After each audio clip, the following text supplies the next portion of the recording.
dikuduskan oleh Roh, yaitu orang-orang yang dipilih sesuai dengan rencana Allah Bapa kita dan yang dikuduskan oleh Roh supaya taat kepada Yesus Kristus dan menerima percikan darahnya. Kiranya kasih karunia dan damai sejahtera makin melimpah atas kamu. 1 Petrus 1 ayat 2. Dari semula Allah bermaksud untuk memperluas kuasa kerajaannya dari dunia rohani yang tidak kelihatan menuju dunia jasmani yang kelihatan.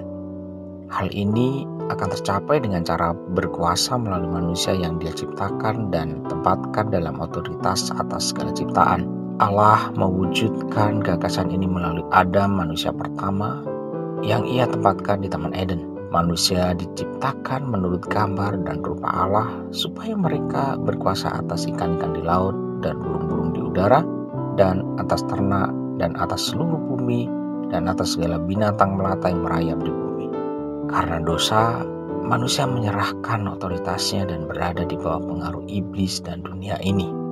Allah memiliki rencana yang tidak mungkin gagal dan sudah ditetapkan melalui perjalanan yang panjang sampai kepada bangsa Israel dalam perjanjian lama.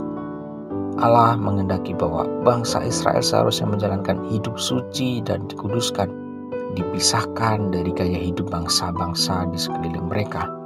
Sebelum Israel diperintah oleh raja-raja, Allah secara langsung memerintah bangsa Israel lewat para nabi dan para hakim dalam perjanjian lama.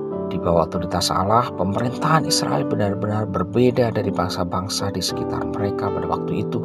Ketika rencana Allah ini seolah-olah gagal karena manusia telah jatuh ke dalam dosa dan bangsa Israel memberontak kepada Allah, maka Raja Surgawi segera menjalankan misinya untuk memulihkan apa yang hilang dalam diri manusia.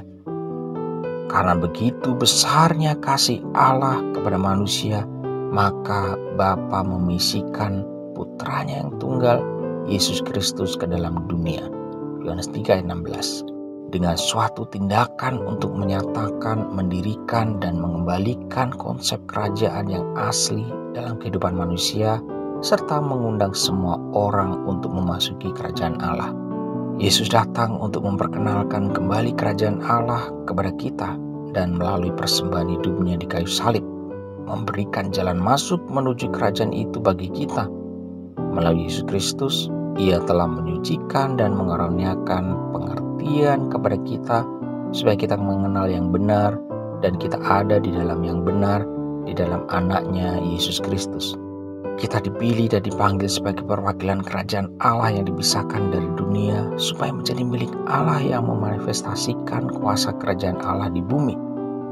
Pengudusan berarti menjadikan kudus, menahpiskan, memisahkan dari dunia dan dijauhkan dari dosa supaya kita memiliki persekutuan yang erat dengan Allah dan melayani Dia dengan sukacita.